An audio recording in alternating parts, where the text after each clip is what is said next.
El comedor de mis padres estaba envuelto en una quietud que pesaba como plomo. El aroma del pozole aún flotaba en el aire, mezclado con el olor a cera de las velas que mi madre siempre encendía para darle calidez a la casa. Pero no había nada cálido en ese momento.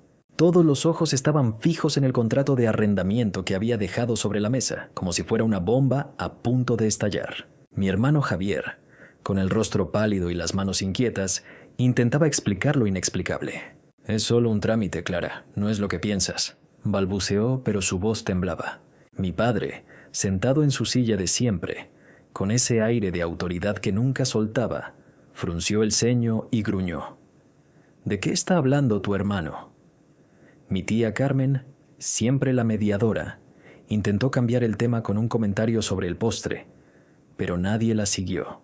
El silencio era ensordecedor, y yo, Clara, estaba en el centro de todo, con el corazón latiendo como un tambor, pero con una calma que no sabía que tenía. Mi sobrina Sofía, la única que me había defendido en la cena anterior, me miró desde el otro lado de la mesa. Sus ojos brillaban con una mezcla de orgullo y nerviosismo, como si supiera que algo grande estaba por pasar. Mi madre, siempre callada en estas situaciones, apretaba su servilleta con tanta fuerza que sus nudillos estaban blancos. Y Laura, la esposa de mi primo Diego, soltó una risita nerviosa, como si quisiera restarle importancia al momento. Pero no había vuelta atrás. Había encendido la mecha y ahora todos sentirían el fuego. No dije nada más sobre el contrato de Javier. En cambio, saqué el sobre que había guardado en mi bolso, el que contenía mi secreto, mi verdad.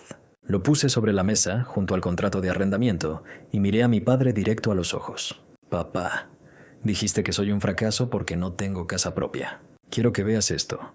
Deslicé la escritura de la casa hacia él, con mi nombre claramente impreso como la propietaria. El aire se volvió denso, como si todos hubieran dejado de respirar al mismo tiempo. Mi padre tomó el documento con manos temblorosas, sus ojos recorriendo las líneas con incredulidad. «¿Qué es esto, Clara?», preguntó, su voz más baja de lo que jamás había escuchado. «Esta es la casa donde vives, papá. La compré hace 6 meses. Cada peso que he ganado, cada noche que me quedé trabajando hasta la madrugada, fue para esto. No soy un fracaso, soy la dueña de esta casa». Las palabras salieron de mi boca como un río que había estado contenido por años. Luego, saqué la carta de desalojo y la puse junto a la escritura. «Y esto», dije mirando a Javier, «es para recordarte que no puedes manipular lo que no te pertenece». El rostro de Javier se descompuso, pasando del blanco al rojo en segundos.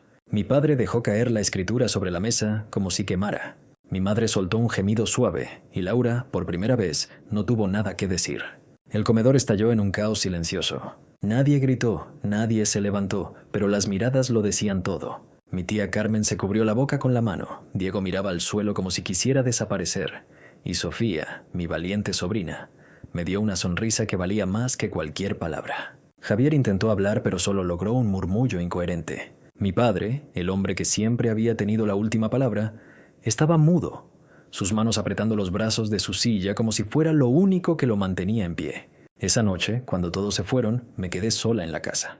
Caminé por el pasillo, tocando las paredes que ahora eran mías, sintiendo la textura áspera de la pintura descascarada, el crujido del suelo bajo mis pies. Me senté en el sillón del comedor, el mismo donde mi padre me había humillado, y cerré los ojos. Por primera vez en años no sentí el peso de sus palabras. No sentí la necesidad de probarle nada a nadie. Había recuperado mi lugar, no solo en esta casa, sino en mi propia vida. No necesitaba su aprobación, ni la de Javier, ni la de nadie. Mi fuerza no venía de ellos, venía de mí, de cada sacrificio, de cada noche en vela, de cada sueño que nunca compartí. No hubo disculpas esa noche. Mi padre no me miró a los ojos antes de irse a su habitación. Javier y su esposa salieron casi corriendo, murmurando excusas. Pero Sofía se acercó antes de irse y me abrazó, susurrando: «Tía, eres increíble». Ese abrazo fue el único reconocimiento que necesitaba. No buscaba un final perfecto, con reconciliaciones y lágrimas. Quería mi verdad, y la había reclamado. Ahora, mientras escribo esto, con el aroma del café recién hecho llenando mi apartamento, pienso en todos los que alguna vez se han sentido como yo, invisibles, menospreciados, atrapados en las sombras de su propia familia. Quiero decirles que no están solos, que su valor no lo define lo que otros dicen de ustedes, que a veces La mayor victoria es levantarse y mostrar quiénes son en realidad.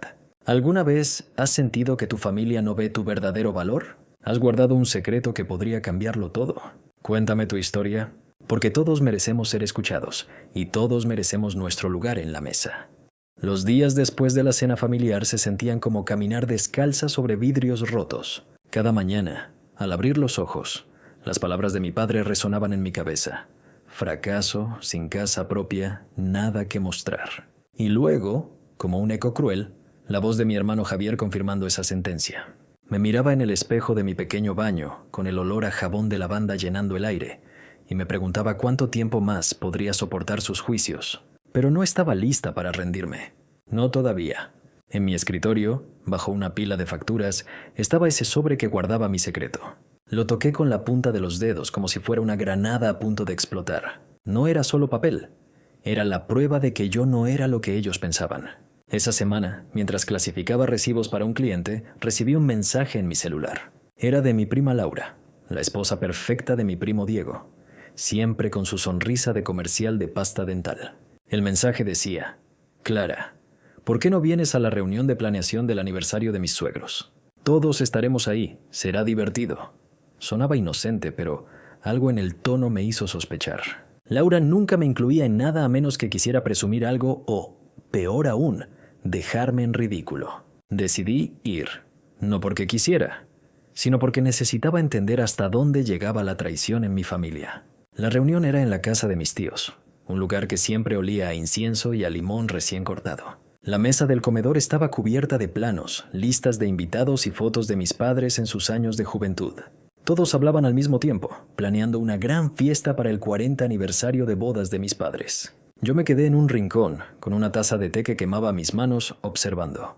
Entonces Laura, con esa voz melosa que usaba para disimular su veneno, dijo: Clara, ¿tú qué vas a aportar para la fiesta? Porque bueno, todos sabemos que no tienes mucho ahorita, pero algo pequeño podrías, ¿no?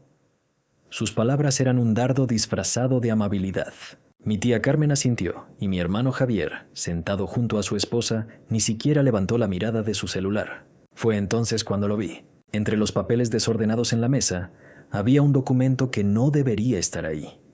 Un contrato de arrendamiento de la casa de mis padres, la misma casa donde vivían desde hace 20 años. Mi corazón dio un vuelco. Ese contrato no estaba a nombre de mi padre, como siempre había creído, sino a nombre de mi hermano Javier. ¿Cómo? ¿Cuándo? Me acerqué disimuladamente y leí lo suficiente para confirmar mis peores sospechas. Javier había convencido a mi padre de transferirle la propiedad legal de la casa, alegando que era para protegerla. Pero yo sabía la verdad. Era un movimiento para controlarlo todo, para dejarme fuera como siempre. Esa noche, de vuelta en mi apartamento, me senté en mi sillón verde oliva, con una vela encendida que llenaba la habitación con un suave aroma a vainilla. Cerré los ojos y dejé que los recuerdos me inundaran. No era la primera vez que mi familia me hacía sentir como una extraña. Recordé mi graduación de la universidad, cuando mi padre apenas me felicitó, pero pasó horas presumiendo los logros de Javier en su nuevo trabajo. Recordé las navidades en las que me sentaba en la esquina, escuchando cómo todos planeaban viajes familiares sin invitarme. Siempre había intentado encajar, ser la hija perfecta, la hermana comprensiva, pero nunca era suficiente. Cada recuerdo era como una astilla clavada en mi pecho, pero también avivaba una furia que crecía dentro de mí.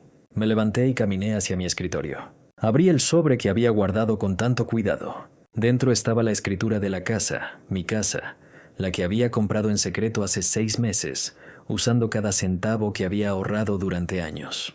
Era la misma casa donde vivía mi padre, la misma que Javier creía controlar. Pero eso no era todo. También había redactado una carta de desalojo, un documento frío y legal que le recordaría a mi familia que yo no era el fracaso que creían. Lo sostuve en mis manos, sintiendo su peso, no solo físico, sino emocional. Era mi arma, mi verdad, y estaba lista para usarla. No podía seguir ignorando lo que había visto. Decidí confrontar a Javier, pero no en un arranque de ira. Quería hacerlo con pruebas, con la calma de quien sabe que tiene el control. La oportunidad llegó unos días después en una comida improvisada en la casa de mis padres. La mesa estaba llena de platillos, tamales, mole, un pozolito que humeaba en el centro. El ambiente era alegre, pero yo sentía una corriente eléctrica recorriendo mi cuerpo. Después de que todos terminaron de comer, me levanté con el sobre en la mano y dije: Javier, necesito hablar contigo. Y papá, tú también deberías escuchar. Las miradas se volvieron hacia mí, algunas curiosas, otras nerviosas. Saqué el contrato de arrendamiento que había encontrado y lo puse sobre la mesa, como una carta en un juego de póker. ¿Por qué este contrato está a tu nombre, Javier?, pregunté, mi voz firme, aunque por dentro temblaba. Él palideció, balbuceando algo sobre proteger el patrimonio. Mi padre frunció el ceño, confundido, pero no dijo nada. El resto de la familia se quedó en silencio, como si supieran que algo grande estaba a punto de explotar. No revelé mi secreto aún, pero dejé que el peso de mi pregunta colgara en el aire. Sabía que este era solo el comienzo, que la verdadera confrontación aún estaba por venir, y que cuando llegara, nadie podría ignorarme. El aire olía a café quemado y a la cera del suelo recién pulido. La mesa del comedor, esa reliquia de caoba que mi abuela juraba que había sobrevivido 2 guerras, estaba cubierta con un mantel blanco impecable, bordado con flores que parecían gritar perfección. Todos estaban ahí. Mis tíos, primos, la esposa de mi hermano con su risa estridente, y mi padre, sentado en la cabecera como un rey en su trono. Era la reunión familiar anual, el evento donde todos fingíamos ser una familia modelo, mientras los cuchillos de las miradas se clavaban en la espalda. Yo, Clara, la hija solterona de 34 años, estaba sentada al final de la mesa, con un vaso de agua tibia en la mano, sintiendo cómo el sudor se acumulaba en mi nuca. Nadie lo sabía, pero esa noche todo iba a cambiar. El murmullo de las conversaciones llenaba la sala, el crujir de las sillas, el tintineo de los cubiertos contra los platos de porcelana, el aroma dulzón del flan que mi tía Carmen había traído. Todo parecía normal hasta que mi padre, con esa voz que retumbaba como un trueno, decidió soltar su veneno. Clara, ¿cuándo vas a hacer algo con tu vida? Mírate, sigues rentando un departamentucho, sin casa propia, sin nada que mostrar. Eres un fracaso frente a toda esta familia. Sus palabras cayeron como una guillotina. El silencio se tragó la sala. Mi primo Diego dejó caer su tenedor, y mi tía Carmen fingió toser para romper la tensión. Sentí cada par de ojos sobre mí, algunos con lástima, otros con una satisfacción cruel. Mi corazón latía tan fuerte que pensé que todos podían escucharlo. Quise responder. Quise gritar que no era verdad, que no era un fracaso, pero mi lengua se quedó pegada al paladar. Mis manos temblaban bajo la mesa, apretando la servilleta hasta que mis nudillos se pusieron blancos. Entonces, en medio de ese silencio asfixiante, una voz inesperada rompió el hechizo. Mi sobrina Sofía, de apenas 16 años, se levantó de su silla con los ojos encendidos. Abuelo, eso no es justo. Tía Clara trabaja más que todos nosotros juntos. ¿Por qué siempre la atacas? La mesa entera se congeló. Mi padre la miró como si hubiera cometido una traición imperdonable, pero Sofía no bajó la mirada. En ese momento, algo dentro de mí se encendió. No era solo su defensa, era el recordatorio de que no estaba tan sola como creía. Antes de esa noche, mi vida era una rutina que se repetía como un disco rayado. Me despertaba a las 6 de la mañana en mi pequeño apartamento en el centro de la ciudad. El olor a pan recién horneado de la panadería de abajo se colaba por la ventana, mezclado con el ruido de los claxones y las voces de los vendedores ambulantes. Mi departamento no era lujoso, pero era mío. Una mesa de madera reciclada, un sillón verde oliva que había rescatado de un mercado de pulgas, y una pared llena de fotos de mis viajes sola por México, Guatemala y Perú. Cada foto era un trozo de libertad que había conquistado, aunque mi familia nunca lo entendió.